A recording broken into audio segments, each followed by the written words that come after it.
অনেক সকাল সকাল ঘুম থেকে উঠেছি বাড়ি ফিরবো বলে। আর সকালটা দেখো কি ব্যাপক লাগছে। আর আমাদের এই ফুল গাছে এত পরিমাণে ফুল হয়েছে কি বলবো। আমার তো মনে হয় এখানে দাঁড়িয়ে দাঁড়িয়ে কিছু ফুল তুলে আর মালা গাঁথি। এখন বাজে সকাল 6টা। উঠেছি অনেকক্ষণ গোছগাছ করতে করতে। মানির বাবাকে সাথে নিয়ে যাবো বলে ওর জিনিস গোছগাছ করতে অনেকটাই বেলা হয়ে গিয়েছে। কারণ ওর শরীরটা খারাপ, তো তার জন্য আমি ওকে সাথে করে নিয়ে যাব আমাদের বাড়িতে। এখানে থাকলে হবে না, থাকলে মেয়ের স্কুল পড়া সব বন্ধ হয়ে যাবে। তো তার জন্য একে সাথে করে নিয়ে চলে যাব আমাদের বাড়িতে। আর আমাদের এখানকার রাস্তাঘাট দেখো পুরোটাই কাদায় কাদা। বৃষ্টি হয়েছে আগের দিন, বাট রাস্তাঘাট প্রচণ্ড কাদা।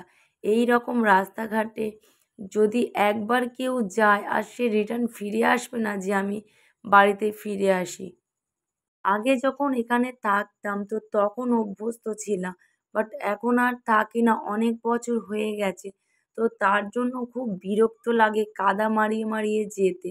আর একবার যদি স্লিপ খেয়ে পড়ে যাওয়া যায়, রিটার্ন বাড়ি চলে আসতে হবে। যেখানে যাওয়ার কথা সেখানে তো যেতে পারবো না, বাট বাড়িতে চলে আসতে হবে।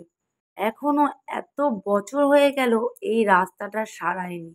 যেমনটা আগে দেখে গিয়েছি বহু বছর আগে, এখনো ঠিক তেমনটাই আছে, সেম টু সেম। কিছুই বদলায়নি। যেতে গেলেও কাদা মারিয়ে মারিয়ে যেতে হবে, আর আসতে গেলেও কাদা মারিয়ে মারিয়ে আসতে হবে। আমার তো প্রচণ্ড বিরক্ত লাগছে। মনে হয় যেন বৃষ্টি টিষ্টি হলে আর এই রাস্তায় আসবো না, কিন্তু কি করব, আর কোনো অন্য রাস্তা নেই, বাট এই রাস্তাতেই আসতে হবে। আর এই রাস্তা দিয়েই যেতে হবে। আমাদের বাড়ির সবাই এই রাস্তা দিয়েই যাতায়াত করে।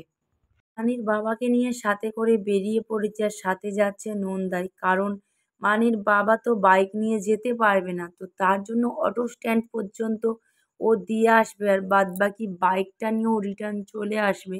আর আমরা যাব অটো করে। কারণ নন্দাইয়ের দোকানের কাজ আছে, ও অত দূর যেতে পারবে না। বাট সোনারপুরে যেতে অনেকটাই টাইম লাগে, আধা ঘন্টার ওপরে। তারপরে আবার ফিরে আসবে, আরও টাইম লাগবে আধা ঘন্টার ওপরে। মানে 1-1.5 ঘন্টা চলে যাবে রাস্তায়। আর সকালের রাস্তা বিশাল জ্যাম হয়, কারণ যেহেতু আমাদের এখানে মাছের কাঁটা রয়েছে। আর মেন রাস্তায় সব জায়গায় কাঁটা, আর লোকের লোকা কারণ। আর গাড়ি তো তোমার কি বলে কতক্ষণ দাঁড়িয়ে দাঁড়িয়ে যায়, আর সকাল টাইমটাতে ও দোকান খোলে। তো তার জন্য ও বলল আমি যাব না।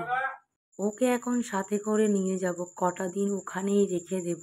কারণ ওর প্রচণ্ড শরীর খারাপ, তো তার জন্য ওকে সাথে করে নিয়ে যাচ্ছি। আর দেখো চলে এসেছি অটো স্ট্যান্ডে, কারণ অটোতে করেই যাব। আধা ঘন্টার ওপরে এখন অটোতে বসতে হবে। আর প্রথমেই এসে অটোতে বসেছি। আর এখানে একটা নিয়ম আছে, 5 জন না হলে অটো ছাড়ে না। বাট আমরা অনেকক্ষণই গিয়ে ওয়েট করেছি একজনের জন্য। সে আসতে তারপরে ফাইনালি অটোটা ছাড়লো। আর এখানে এসে দেখো এমন টাইমটাতে এসে ঢুকেছি, আর সঙ্গে সঙ্গে ট্রেন চলে এসছে। আর আমরা তাড়াহুড়ো করে উঠেছি। আর 1টা মিনিট লেট হয়ে গেলে আমরা হয়তো ট্রেনটা পেতাম না। বাট ওখানেই আবার আধা ঘন্টার ওপরে আমাদের বসে থাকতে হতো। আর আমি কখনো জেমসে উঠি না, বাট সবসময় লেডিসে যাতায়াত করি। শুধুমাত্র মানির বাবা সাথে ছিল বলে ওকে সাথে নিয়ে আমি জেমসে উঠেছি। না হলে আমি কখনো জেমসে উঠি না। বাড়িতে এসে একটু রেস্ট নিচ্ছিলাম, কারণ অনেকটাই কষ্ট হয়ে গেছে। অনেক সকালবেলা উঠেছি শুধু বাড়ি আসবো বলে।